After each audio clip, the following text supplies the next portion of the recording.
উপদেশতকৈ আৰ্হি ভাল বৰ্তমান সময়ত বিজয় থালাপতিয়ে এই কামটো কৰি দেখুৱাইছে বিজয় থালাপতিৰ মন্ত্ৰী বিধায়কসকলৰ প্ৰতিজনৰ ছাত্ৰ ছাত্ৰীয়ে নিজৰ ৰাজ্যত নিজে স্থাপন কৰা চৰকাৰী বিদ্যালয়ত অধ্যয়ন কৰিব লাগিব কোনেও বিদেশত গৈ পঢ়িব নোৱাৰিব চৰকাৰী বিদ্যালয়ত অধ্যয়ন কৰাটো মাষ্ট বি কৰিছে অৰ্থাৎ পঢ়িবই লাগিব আপোনালোকে যদি স্থাপন কৰা বিদ্যালয়খন যদি ইমানেই উন্নত মানৰ হয় শিক্ষা ব্যৱস্থা ইমানেই যদি উন্নত মানৰ হয় তেতিয়াহ'লে ছাত্ৰ ছাত্ৰীয়ে বাহিৰত গৈ পঢ়াৰ প্ৰয়োজনীয়তা কি আছে আপোনালোকে স্থাপন কৰা বিদ্যালয় যদি সকলো দিশ সকলো গুণেৰে সমৃদ্ধ হয় তেতিয়াহ'লে আপোনাৰ ছাত্ৰ ছাত্ৰীক বাহিৰত পঢ়ায় এই কেৱল মাত্ৰ দৰিদ্ৰ জনতাৰ ছাত্ৰ ছাত্ৰীসকলে চৰকাৰী বিদ্যালয়ত কিয় পঢ়াব লাগে যদি উন্নত মানৰ হয় সকলোৱে পঢ়িব পাৰে গতিকে এই ব্যৱস্থাটো কৰিছে বিজয় থালাপতিয়ে দৰিদ্ৰ জনতাৰ ছাত্ৰ ছাত্ৰী চৰকাৰী বিদ্যালয়ত পঢ়িব আৰু সেইসকল মন্ত্ৰী বিধায়কৰ ছাত্ৰ ছাত্ৰী গৈ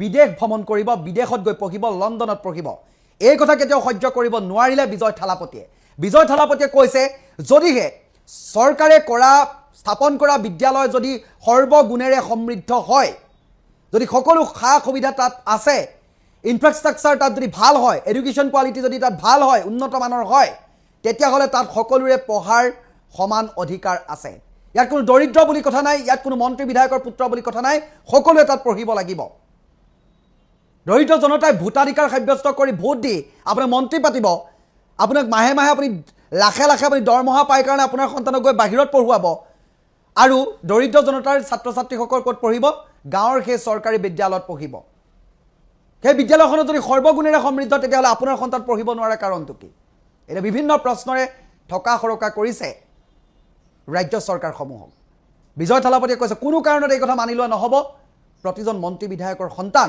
চৰকাৰী বিদ্যালয়ত পঢ়িব লাগিব বিজয় থালাপতিৰ কথা ক'লে একাংশৰ বুকু জ্বলা আমাৰ অসমৰ গণ্যমান্য ব্যক্তিক উদ্দেশ্যে ভিডিঅ'টো প্ৰস্তুত কৰিছোঁ বিজয় থালাপতিয়ে বৰ্তমান সময়ত বিজয় থালাপতি কেবিনেটৰ যিসকল মন্ত্ৰী বিধায়ক যিসকল আছে বিজয় থালাপতি চৰকাৰৰ যিসকল মন্ত্ৰী বিধায়ক আছে প্ৰত্যেকৰ যিসকল শিশু আছে তেখেতলোকে নিজৰ ৰাজ্যতেই পঢ়িব লাগিব চৰকাৰী বিদ্যালয়ত কোনেও বিদেশত গৈ পঢ়িব নোৱাৰিব চৰকাৰী বিদ্যালয়তে অধ্যয়ন কৰিব লাগিব বুলি বিজয় থালাপতিয়ে নিৰ্দেশনা প্ৰদান কৰিছে আৰু এই নিৰ্দেশনাৰ প্ৰতি সঁহাৰি জনাই বিজয় থালাপতিৰ যিসমূহ মন্ত্ৰী বিধায়ক আছে সকলোৱে নিজৰ সন্তানক চৰকাৰী বিদ্যালয়ত পঢ়াবলৈ তৎপৰ হৈছে অৰ্থাৎ যিখন বিদ্যালয় নিজৰ পিতৃয়ে স্থাপন কৰিব যিখন বিদ্যালয় নিজৰ ৰাজ্য চৰকাৰখনে স্থাপন কৰিব সেইখন বিদ্যালয়ৰ যদি শিক্ষা ব্যৱস্থা উন্নত মানৰ হয় তেতিয়াহ'লে ছাত্ৰ ছাত্ৰীয়ে বাহিৰত পঢ়িবলৈ যোৱাৰ কাৰণ কি আৰু যদিহে চৰকাৰী বিদ্যালয়ত নিজৰ ছাত্ৰ ছাত্ৰীক পঢ়াব নোৱাৰে তেতিয়াহ'লে সেইখন বিদ্যালয়ৰ সমস্যাৰাজিসমূহ বা সেইখন বিদ্যালয়ৰ যদি শিক্ষা ব্যৱস্থা ইমানেই ভাল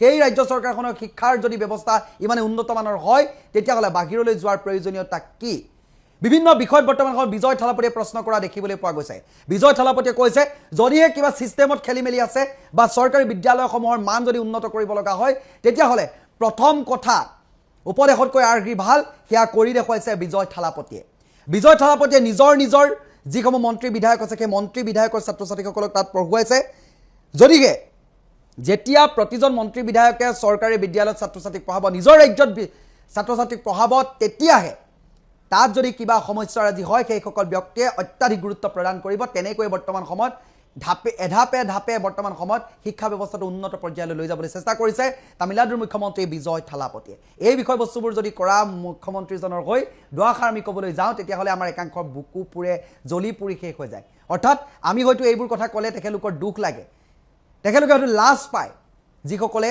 চকু থাকিও অন্ধৰ ভাৱত বৰ্তমান সময়ত ব্ৰতি আছে গতিকে ইমান লাজ পাবলগীয়া নাই যিটো সঁচা সেই সঁচাটো আমি দেখুৱাবলৈ বা ক'বলৈ অন্তত মই কুণ্ঠাবোধ নকৰোঁ কথাষাৰ কৈ থলোঁ শাসন কৰাৰ চলে ৰে উখন কৰিছনো কিয়া তহঁতে উখন কৰিছনো কিয়া বিজেপি হুঁচিয়াৰ এই জুই জ্বলিছে সংগ্ৰাম চলিছে মূল্যবৃদ্ধি ৰোধ কৰক মূল্যবৃদ্ধি ৰোধ কৰক মূল্যবৃদ্ধি ৰোধ কৰক জিন্দাবাদ এই সংগ্ৰাম চলিছে অসমীয়া জাতিছে এই জুই জ্বলিছে মূল্যবৃদ্ধি ৰোধ কৰক এই জুই জ্বলিছে বিজেপি হুঁচিয়াৰ বিজেপি হায় শাসন কৰাৰ চলেৰে শোষণ কৰিছনো কিয় তহঁতে শোষণ কৰিছনো কিয় গতিকে আমি আজি অসমীয়া যুৱ মঞ্চই অসম চৰকাৰ এই হিটলাৰী মুখ্যমন্ত্ৰীক ক'ব বিচাৰিছোঁ যে অসমৰ জনগণক তুমি যি সপোন দেখুৱাইছিলা সেই সপোন আজি ক'ত গ'ল অসমৰ জনগণৰ ঘৰত আজি গেছ নজ্বলা হ'ল দাইল চেনি চাহপাত একো কিনিব নোৱাৰা হ'ল কাৰণ এটাই যে এখন অসম চৰকাৰ আৰু এই মুখ্যমন্ত্ৰী কাৰণ অসমখনক তেজ হুহি হুহি খাইছে অসমৰ জনগণক তেজ হুহি হুহি খাইছে অসম চৰকাৰে কাৰণ যিটো ঢোল পিটি পিটি অসমৰ জনগণক বুৰ্বক সজাই ভোট লৈ লৈ 103খন চিট পালে আৰু 103খন চিট পোৱাৰ পিছত মন মগজ বদলি হৈ গ'ল এতিয়া কেনেকে ৰুলাৰৰ তলত চেপি অসমৰ জনগণৰ পৰা অসমৰ জনগণক তেজ হুহি খাওঁ সেই ধান্দাত লাগি গ'ল কাৰণ আপোনালোকে চাওক জীৱন দায়িনী ঔষধ কিনিব নোৱাৰা মানুহে 23% আমি পেপাৰত পাইছোঁ 23% এই জীৱন দায়িনী ঔষধৰ মূল্য বৃদ্ধি হ'ল য'ত নেকি কেঞ্চাৰ নিচিনা মানুহৰ 50% যদি দৰৱৰ মূল্য বৃদ্ধি কৰে কেনেকে মানুহ জীয়াই থাকিব ডায়েলিচিছ কৰিব নোৱাৰা কিডনী পেচেণ্টৰ যি মানে দাম বৃদ্ধি কৰি দিলে আয়ুষ্মান কাৰ্ডখন দেখুৱাই ভোট ল'লে এতিয়া এই আয়ুষ্মান কাৰ্ডৰ কোনো কাম নাই ভেলিডিটি ফেইল বুলি দেখুৱাই আয়ুষ্মান কাৰ্ড বেকাৰ হৰমুজ ইণ্টাৰনেশ্যনেল হৰমুজৰ কথা কৈ তেলৰ চিলিণ্ডাৰ চেঞ্চুৰী কোবাই দিলে এতিয়া কিন্তু হৰমুজৰ আৰু আপোনাৰ ইৰাণ আৰু আমেৰিকাৰ কিন্তু সম্পূৰ্ণ যুদ্ধবিৰতি হ'ল তাৰপিছতো কিন্তু এতিয়ালৈকে তেলৰ বা চিলিণ্ডাৰৰ কোনো ধৰণৰ মানে দাম কণ্ট্ৰলত অহা নাই গতিকে আমি এটা কথা ক'ব বিচাৰিছোঁ আজি জীৱন দায়িনী ঔষধে কওক আপুনি অত্যাৱশ্যক সামগ্ৰীৰ কথাই কওক আজি এই মিঠাতেল নহ'লে বা ঘৰ চলিবনে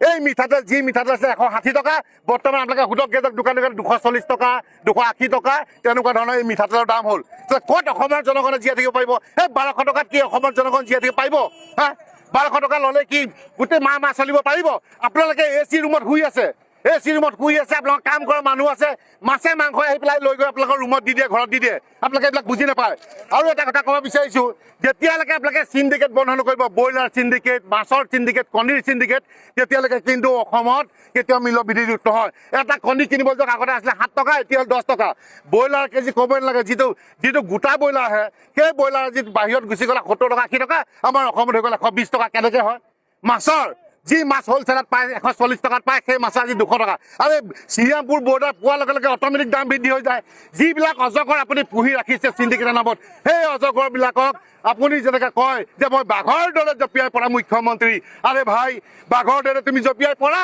সেই অসমৰ জনগণে সেই সপোন লৈয়ে তোমাক জিকাইছিলে গতিকে তুমি বাঘৰ দৰে কেতিয়া জঁপিয়াই পৰিবা আমি চাবলৈ ৰৈ আছোঁ নে তুমি অকল হিন্দু মুছলিম কৈ দেশখন শেষ কৰি পেলাবা ইয়াৰ আগতে আমিও গৈছিলোঁ যে অবৈধ বাংলাদেশ খেলিব লাগে এতিয়া কেনে বাংলাদেশী তুমি খেলিছা বাংলাদেশী খেলা বাদ দিওঁ আজি এটা ঘৰত জনসাধাৰণৰ ঘৰত আৰে ভাই ভাত খাবলৈ দিগদাৰ হৈছে পিঁয়াজ কিনিব নোৱাৰে আলু কিনিব নোৱাৰে দাইল কিনিব নোৱাৰে তেল কিনিব নোৱাৰে দৰৱ কিনিব নোৱাৰে একোৱে কিনিব নোৱাৰা হৈ গ'ল এইজন মুখ্যমন্ত্ৰী ডাঙৰীৰ পৰা এইখন বিজেপি চৰকাৰৰ পৰা গতিকে বিজেপি চৰকাৰ ভাগাও দেশ বচাও চিধা যি কথা স্পষ্ট কথা বুজিবলৈ বাকী নাই এতিয়া ঠিকমতে বুজি পাইছে যে বিজেপি চৰকাৰ এয়াই নেকি আচলতে আপচাইড দিন আৰু এয়াই হৈছে পৰিৱৰ্তনমুখী চৰকাৰ আজি বুজি দিছে যে অত্যাৱশ্যকীয় সা সামগ্ৰী আকাশলংঘী হোৱাৰ পিছত আমাৰ অসমৰ জনসাধাৰণৰ যি তেওঁলোকৰ অসুবিধা হৈছে অসুবিধা আজি তাৰিখত যোগান মন্ত্ৰীয়ে হয়তো AC ৰুমত বহি আছে তেওঁ কিন্তু আজিলৈকে কিন্তু ব্যৱস্থা গ্ৰহণ কৰা নাই এই মূল্যবৃদ্ধি ৰোধ কৰাৰ ক্ষেত্ৰত আমি আজি আমগুৰি অসমীয়া যুৱ মঞ্চ আৰু অসমীয়া মহিলা মঞ্চৰ উদ্যোগত আজি আমি মূল্যবৃদ্ধি ৰোধ কৰাৰ ক্ষেত্ৰত আজি আমি কাৰ্যসূচী হাতত লৈছিলোঁ আজি এই প্ৰতিবাদ থলীৰ পৰা আমি অসম চৰকাৰক আমি আহ্বান জনাম যে অতি শীঘ্ৰে অসমত মূল্যবৃদ্ধি ৰোধ কৰক অন্যথা কিন্তু আমি অসমীয়া যুৱ মঞ্চ আৰু অসমীয়া মহিলা মঞ্চই আমি গণতান্ত্ৰিক প্ৰক্ৰিয়াৰে আমি তীব্ৰ গণতান্ত্ৰিক আন্দোলন কৰিবলৈ বাধ্য হ'ম মানে কেনেকুৱা খাটিয়া কাম কাজ চলি আছে চিন্তা কৰক 20 তাৰিখে 20 জুনত এগৰাকী কমৰেড বিষ্ণু ৰাভাৰ দিৱস পাতিব ৰাজ্য চৰকাৰে আৰু তাৰ 3 দিন পূৰ্বে আন এগৰাকী কমৰেড জুবিন গাৰ্গৰ ফটো মচি পেলোৱা হ'ল আৰু আশ্চৰ্যজনকভাৱে জুবিন গাৰ্গৰ 9 মাহ সম্পূৰ্ণ হোৱাৰ লগে লগে সংঘটিত হ'ল এই দুষ্কাৰ্য আৰু ইয়াৰ আঁৰত কি ষড়যন্ত্ৰ থাকিব পাৰে কি কাহিনী থাকিব পাৰে চিন্তা কৰক এই কাৰণে কৈছো এই যে পৰিকল্পনা এটা কৰিছে মানে চৰকাৰে গুৱাহাটীখন বেঙুনীয়া ৰঙেৰে সজাই তুলিব আচল কাহিনী ইয়াতেই লুকাই আছে কিয় হঠাৎ গুৱাহাটী মহানগৰক বেঙুনীয়া কৰিবলৈ পণ ললে, লক্ষ্য বান্ধি ললে? কাৰণ এয়াই গুৱাহাটীখন বেঙুনীয়া কৰাৰ নামত গুৱাহাটীৰ বিভিন্ন প্ৰান্তত জালুকবাৰীৰ পৰা খানাপাৰালৈ য'ত য'ত জুবিন গাৰ্গৰ ফটো আছে সেই ফটোবোৰ মচি পেলাব। কাৰণ ৰং কৰাৰ অজুহাতত এই ফটোবোৰ মচি পেলাই তেওঁলোকে জুবিন গাৰ্গক পুনৰবাৰ অসমীয়া জাতীয় জীৱনৰ পৰা নোহোৱা কৰিব খুজিছে নেকি? নহলে এই অৰ্থনৈতিক অনগ্ৰহতাৰ পিছতো কিয় অযথা ব্যয় কৰি মহানগৰক বেঙুনীয়া কৰিবলৈ ললে? কথাবোৰ চিন্তা কৰক। আৰু এই যে জুবিন গাৰ্গ নহয়, তাতকৈ ভয়ানক শব্দটো হল কমৰেড এইখন চৰকাৰৰ বাবে। আৰু সেইবাবে হয়তো কিছুদিন পূৰ্বে গণশিল্পী দিলীপ শৰ্মাৰ জন্ম শতবাৰ্ষিকী উদযাপন সমিতিয়ে যি 6 গৰাকী বিশিষ্ট ব্যক্তিৰ নামত এটা শোভাযাত্ৰা উলিয়াবলৈ প্ৰশাসনৰ অনুমতি বিচাৰিছিল, সেইখিনি সময়ত কিন্তু অনুমতি নিদিলে, কাৰণ তেওঁলোক কমৰেড। গতিকে এই বিষয়বোৰ চিন্তা কৰক, ক'ত কি সংযোগ, এওঁলোকে বিচাৰিছে কি? জাপানৰ মানুহৰ লগত জুবিন গাৰ্গৰ সম্পৰ্ক কি? এখন ফটো ইয়াত থাকিলে অসুবিধা কি, লোকচান কি? গুৱাহাটী সৌন্দৰ্য বৰ্ধনত কিবা ক্ষতি কৰিছে নেকি জুবিন গাৰ্গৰ ফটোই? আৰু মাৰাত্মক কথা চিন্তা কৰক, এওঁলোক কেনেকে চলিছে এইখন চৰকাৰ। মেয়ৰে কৈছে তেওঁ নাজানে, ইফালে বিজেপিৰ সভাপতিয়ে কৈছে তেওঁ নাজানে, জানে কোনে? গুৱাহাটী মহানগৰৰ মেয়ৰৰ অদৃশ্যত এই কামবোৰ সম্ভৱ নে? গতিকে মেয়ৰ মৃগেন শৰণীয়াৰ এই কথা আমি সহজভাৱে গ্ৰহণ কৰিব পৰা নাই। ডাল মে কুছ কালা হে, কাৰণ এই কাৰবাৰবোৰ এদিনত কৰা কথা নহয়। ইয়াৰ নেপথ্যত পূৰ্ব পৰিকল্পনা আছে। কাৰণ জুবিন গাৰ্গে মৃত্যুৰ পিছত যি ধৰণে 9 মাহ পিছতো জুবিন অনুৰাগীসকলক অনুপ্ৰাণিত কৰি ৰাখিছে, উৎসাহিত কৰি ৰাখিছে, প্ৰতিবাদী কৰি তুলিছে, এই কথাটো কিন্তু চৰকাৰৰ কাৰণে সহজ কথা নহয়। আৰু সেইবাবে জুবিন হত্যাটোক অবদমিত কৰি জুবিন অনুৰাগী সকলৰ মুখবোৰ বন্ধ কৰাৰ কাৰণে, জুবিন অনুৰাগীৰ হৃদয়ৰ পৰা জুবিন গাৰ্গক নোহোৱা কৰিব পাৰি নেকি, তাৰেই অপচেষ্টাৰ ফল এয়া। আনহাতে মন কৰক, 9 মাহ সম্পূৰ্ণ হল জুবিন হত্যাৰ। এতিয়া কি হৈছে কোৰ্টত? জুবিন হত্যাকাৰী সকলৰ অধিবক্তা সকলে জুবিন হত্যাৰ বাবে এজাহাৰ দাখিল কৰা জুবিন অনুৰাগী বিশিষ্ট ব্যক্তিসকলক বিভিন্ন ধৰণে জেৰা কৰিবলৈ আৰম্ভ কৰিছে। মানসিকভাৱে তেওঁলোকক দমন কৰিবলৈ প্ৰয়াস অব্যাহত ৰাখিছে। চিন্তা কৰক ক'ৰ পৰা কলৈ গ'ল। তথাপিও কিন্তু জুবিন অনুৰাগী হতাশ হোৱাৰ প্ৰয়োজন নাই, কাৰণ মৃত্যুৰ পূৰ্বে জুবিন গাৰ্গ যিমান শক্তিশালী আছিল, মৃত্যুৰ পিছত জুবিন গাৰ্গ তাতকৈ অধিক শক্তিশালী হৈ উঠিছে। আৰু জুবিন গাৰ্গৰ এই হত্যাক কোনোদিন কোনো কাৰণত অবহেলিত কৰিব নোৱাৰিব, আওকাণ কৰিব নোৱাৰিব, নিষেধ কৰিব নোৱাৰিব যি চৰকাৰেই নহওক। গতিকে প্ৰিয় দৰ্শক, এই কথাবোৰ চিন্তা কৰক। পাৰ্পল চিটিৰ অদৃশ্যৰ কাৰণ কি হ'ব পাৰে? আৰু আমি শিল্পী মাৰ্চেল বৰুৱাৰ লগত আছো, থাকিম। মাৰ্চেল বৰুৱাই গুৱাহাটীৰ বিভিন্ন প্ৰান্তত দেৱালত জুবিন গাৰ্গৰ ছবি অংকন কৰি যাওক, যাতে প্ৰতিটো মুহূৰ্তত জুবিন অনুৰাগীসকলে জুবিনক অনুভৱ কৰি থাকিব পাৰে। নমস্কাৰ, মই উৎপল। বিজেপিক কিয় লাগে 362 গৰাকী সাংসদ? বৰ্তমান বিজেপি দলৰ লোকসভা আৰু ৰাজ্যসভাত স্থিতি কি? কিয় এই দল ভঙাভঙি কাৰবাৰ? বিজেপিক 362 গৰাকী সাংসদৰ আজিৰ তাৰিখত কিয় প্ৰয়োজন হৈছে? এই 362 গৰাকী সাংসদ লাভ কৰাৰ পাছত বিজেপি দলে কি কৰিব? বৰ্তমান লোকসভা আৰু ৰাজ্যসভাত তেওঁলোকৰ কোন কোন দলৰ ওপৰত চকু? এই সমগ্ৰ ঘটনাটো আমি বুজি লওঁ আহক। যোৱা 14 জুনত তৃণমূল সাংসদৰ 28 জন লোকসভা সাংসদৰ ভিতৰত 20 জনে চামিল হৈছে NCPIত। আজি শিৱসেনাৰ উদ্ধৱ ঠাকৰে গোটৰ 9 জনৰ ভিতৰত 6 জন সাংসদে একনাথ সিন্ধে গোটৰ সৈতে চামিল হোৱাৰ কথাটো নিশ্চিত হৈছে। উদ্ধৱ ঠাকৰে অভিযোগ উত্থাপন কৰিছে যে তেওঁলোকক 15 কোটিকৈ টকা প্ৰদান কৰা হৈছে, আৰু যাৰ বাবে তেওঁলোক বিজেপিৰ বা এনডিএৰ সহযোগী শিৱসেনা একনাথ সিন্ধে গোটলৈ তেওঁলোক ঢাপলি মেলিব।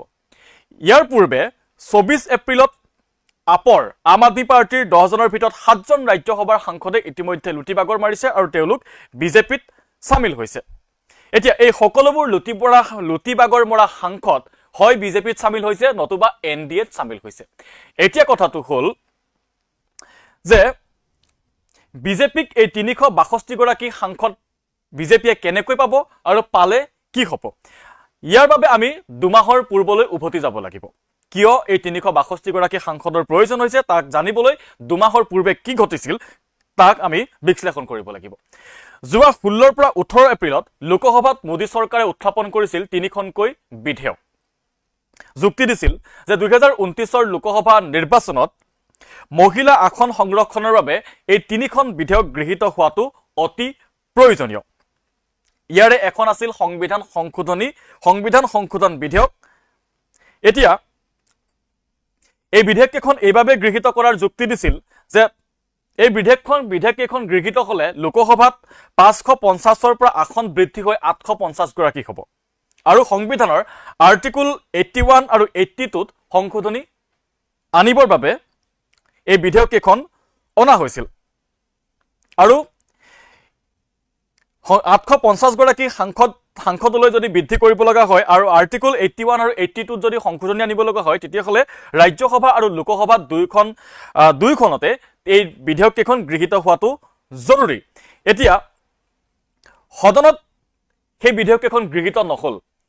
কিয় নহল? যে সদনত ভোটিঙৰ সময়ত যদি আধাতকৈ বেছি সাংসদ অনুপস্থিত থাকে আৰু উপস্থিত থকা সাংসদৰ যদি 2/3 ভোট লাভ নকৰে বা সমৰ্থন লাভ নকৰে তেতিয়াহলে বিধানসভাত বিধেয়ক গৃহীত হোৱাটো অনিশ্চিত। এতিয়া এই বিধেয়ক গৃহীত হ'বলৈ হলে সদনত ভোটৰ সময়ত আধাতকৈ বেছি সাংসদ উপস্থিত থকাটো জৰুৰী আৰু তাৰে 2/3 সদস্যই বিধেয়কৰ সমৰ্থনত ভোট প্ৰদান কৰিব লাগিব। এতিয়া ধৰি লওক সদনত 543 জন সাংসদৰ যদি উপস্থিতি থাকে তেতিয়াহলে ইয়াৰে 362 গৰাকী সাংসদৰ ভোটৰ প্ৰয়োজন হ'ব, সমৰ্থনৰ প্ৰয়োজন হ'ব। কিন্তু তেতিয়া উপস্থিত আছিল 528 গৰাকী সাংসদ আৰু 2/3 ভোট লাভ কৰিবলৈ হলে পাব লাগিব 352 গৰাকী সাংসদৰ সমৰ্থন। অৰ্থাৎ যোৱাবাৰ বিধেয়ক উত্থাপন কৰোঁতে সদনত সংসদ আছিল 543 গৰাকী আৰু তাৰে ভোটৰ দৰকাৰ আছিল 362 গৰাকীৰ। কিন্তু সমৰ্থনত পৰিলে মাত্ৰ 298টা ভোট আৰু বিৰোধিতা কৰিলে 230 জন সাংসদে। দৰকাৰ আছিল 352 জনৰ, ভোট পৰিলে 298 জনৰ সমৰ্থনত আৰু বিৰোধিতাত পৰিলে 230 জনৰ। এতিয়া প্ৰশ্নটো হ'ল যে দুইখন সদনত বৰ্তমান মোদী চৰকাৰৰ সদস্য সংখ্যাটো কিমান? 2024ত বিজেপিয়ে জয়লাভ কৰিছিল 240খন আসনত। চন্দ্ৰবাবু নাইডুৰ অৰ্থাৎ TDPৰ 16খন আছে, NDAত নীতিশ কুমাৰৰ আছে JDUৰ 12খন, শিৱসেনা সিন্দে গোটৰ আছে 7খন, LJP ৰামবিলাস পাছৱানৰ আছে 5খন আৰু অন্যান্য দলৰ আছে 12 জন সাংসদ। আৰু যিটো সংখ্যাগৰিষ্ঠতাতকৈ 20খন আসন 20 জন সদস্য এতিয়াও বেছি, অৰ্থাৎ 292 গৰাকী এই মুহূৰ্তত NDAৰ সমৰ্থনত বা NDAৰ সাংসদ আছে লোকসভাত আৰু বিজেপিৰ অকলে আছে 240খন আৰু অন্যান্য সকলৰ মিলাই তেওঁলোকৰ সদস্যৰ সংখ্যা হৈছে 292 জন। এতিয়া 14 জনত তৃণমূল সাংসদৰ 20 জন সাংসদে NDAক সমৰ্থন কৰি বা NDA সমৰ্থিত নেশ্যনেলিষ্ট চিটিজেন পাৰ্টিত তেওঁলোক সামিল হৈছে। এটো যোৱা 14 জনৰ কথা।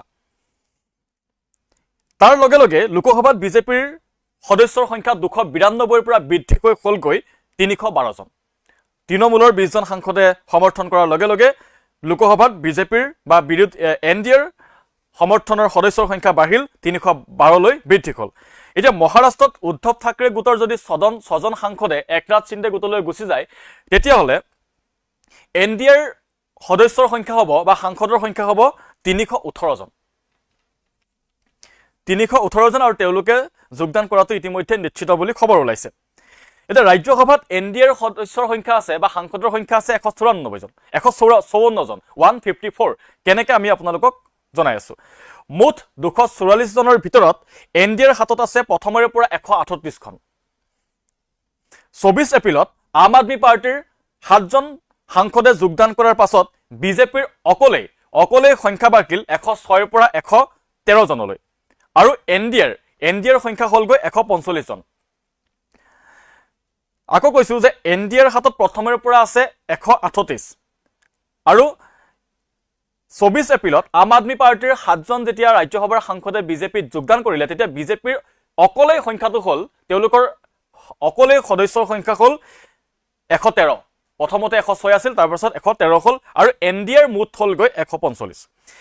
এতিয়া জুনত ৰাজ্যসভাৰ নিৰ্বাচনত বিজেপিয়ে আৰু কিছুমান অতিৰিক্ত আসন তেওঁলোকে জয়লাভ কৰিছে, অৰ্থাৎ তেওঁলোকৰ NDAৰ আসনৰ সংখ্যা আৰু বাঢ়িছে। এতিয়া TMCৰ 3গৰাকী ৰাজ্যসভাৰ সাংসদ, 1 সুখেন্দু শেখৰ, 2 সুস্মিতা দেৱ আৰু 3 প্ৰকাশ সিং, এই 3গৰাকী ৰাজ্যসভাৰ সাংসদে ইতিমধ্যে পদত্যাগ কৰিছে আৰু তেওঁলোক পশ্চিমবংগৰ পৰা বিজেপিৰ হৈ নিৰ্বাচনত ৰাজ্যসভাৰ নিৰ্বাচনত জয়ী হোৱাটো নিশ্চিত। আৰু এই 3গৰাকী যদি ৰাজ্যসভাৰ নিৰ্বাচনত পশ্চিমবংগৰ পৰা জয়ী হয় তেতিয়াহ'লে NDAৰ ৰাজ্যসভাত সাংসদৰ সদস্য হ'ব 154 গৰাকী। এতিয়া প্ৰশ্নটো হ'ল যে বিজেপিক আৰু কিমান প্ৰয়োজন? বিজেপিক লোকসভাত দৰকাৰ আৰু 44জন সাংসদৰ 44, আৰু ৰাজ্যসভাত তেওঁলোকৰ এতিয়াও 10জন সাংসদৰ সংখ্যা কমি আছে। এতিয়া বিজেপিৰ চকু ক'ত আছে? এইকেইগৰাকী সাংসদ তেওঁলোকে ক'ৰ পৰা মেনেজ কৰিবলৈ চেষ্টা কৰিব? বিজেপিৰ চকু এতিয়া DMKৰ ওপৰত। DMKৰ আছে 22গৰাকী সাংসদ, তেওঁলোকৰ ওপৰত। JMMৰ 3গৰাকী সাংসদৰ ওপৰত বিজেপিৰ বা NDAৰ এতিয়া চকু। এইটো লোকসভাত যদি NDAক এইকেইগৰাকী JMM আৰু DMKৰ এইকেইগৰাকী সাংসদে সমৰ্থন কৰে তেতিয়াহ'লে তেওঁলোকৰ সংখ্যাটো হৈ যাব লোকসভাত 343 গৰাকী হ'লেও এতিয়াও 2/3 বাবে তেওঁলোকৰ 19 গৰাকী সাংসদ কমি আছে। যদি ভোটিঙৰ দিনা কমি থাকিলেও তেওঁলোকৰ সমস্যা নহ'ব, যদি ভোটিঙৰ দিনা বিধেয়ক উত্থাপন হোৱা দিনা যদি ভোটিঙৰ দিনা অনুপস্থিতিৰ সংখ্যাটো বাঢ়ি যায়, সাংসদৰ অনুপস্থিতিৰ সংখ্যাটো বাঢ়ি যায়, তেতিয়াহ'লে 2/3 সংখ্যাৰ ওচৰ চাপি যাব বিজেপি। কাৰণ যিমান সাংসদ উপস্থিত থাকিব তাৰ 2/3 সাংসদৰ সমৰ্থনৰ প্ৰয়োজন হয়। যদি অনুপস্থিতিৰ সংখ্যাটো বাঢ়ি যায় তেতিয়াহ'লে 2/3 সাংসদৰ যিটো সমৰ্থন লাগে সেই সংখ্যাটো কমি যাব, আৰু লগে লগে বিজেপিৰ বাবে কথাটো সহজ হৈ পৰিব বিধেয়ক গৃহীত কৰিবৰ বাবে। এতিয়া ৰাজ্যসভাত তেওঁলোকৰ চকু আছে YSR আৰু বিজু জনতা দলৰ ওপৰত। YSR কংগ্ৰেছৰ এই মুহূৰ্তত ৰাজ্যসভাত তেওঁলোকৰ চকু 4জন সাংসদৰ ওপৰত আৰু বিজু জনতা দলৰ 5জন সাংসদৰ ওপৰত।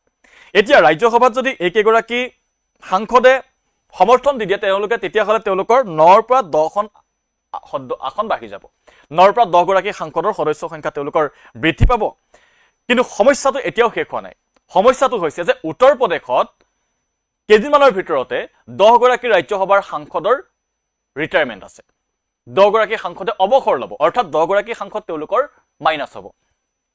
এতিয়া যোৱা বিধানসভা নিৰ্বাচনত সমাজবাদী পাৰ্টীয়ে কিছু ভাল ফলাফল লাভ কৰাৰ বাবে এই ৰাজ্যসভাৰ নিৰ্বাচনত সমাজবাদী পাৰ্টী বা অখিলেশ যাদৱৰ পাৰ্টীটোৱে কিছু ভাল ফলাফল লাভ কৰিব ৰাজ্যসভাত, যিটো বিজেপিৰ বাবে এটা চিন্তাৰ কাৰণ। উত্তৰ প্ৰদেশত 10 গৰাকী ৰাজ্যসভাৰ সাংসদে অৱসৰ ল'ব, 10 গৰাকী সাংসদ বিজেপিৰ বা NDAৰ পৰা মাইনাছ হ'ব। যেতিয়া নিৰ্বাচন অনুষ্ঠিত হ'ব তেতিয়া সেই উপ নিৰ্বাচনত যিহেতু বিধানসভা নিৰ্বাচনত সমাজবাদী পাৰ্টীয়ে পূৰ্বতকৈ ভাল ফলাফল লাভ কৰিছিল, গতিকে তেওঁলোক এই ৰাজ্যসভাৰ নিৰ্বাচনত সমাজবাদী পাৰ্টীয়ে ভাল ফলাফল লাভ কৰাৰ সম্ভাৱনা আছে, যিটো বিজেপিৰ বাবে এতিয়াও চিন্তাৰ কাৰণ। তাৰ পাছত তেওঁলোকে এই বিধেয়ক কেইখন গৃহীত কৰিবলৈ চেষ্টা কৰিব। ইতিমধ্যে বহুবাৰ কৈছে যে তেওঁলোকে এই বিধেয়ক সদনত আকৌ উত্থাপন কৰিব, কিন্তু সদনত আকৌ উত্থাপন কৰাৰ পূৰ্বে তেওঁলোকক যিমান সদস্যৰ সমৰ্থনৰ প্ৰয়োজন হয় তাক গোটোৱাত এতিয়া ব্যস্ত হৈ আছে বিজেপি। এতিয়া পশ্চিমবংগ আৰু মহাৰাষ্ট্ৰত যি পৰিস্থিতিৰ সৃষ্টি হৈছে সেই একেই পৰিস্থিতিৰ সৃষ্টি কৰিবলৈ তেওঁলোকে চেষ্টা কৰিব ক'ত জানেনে?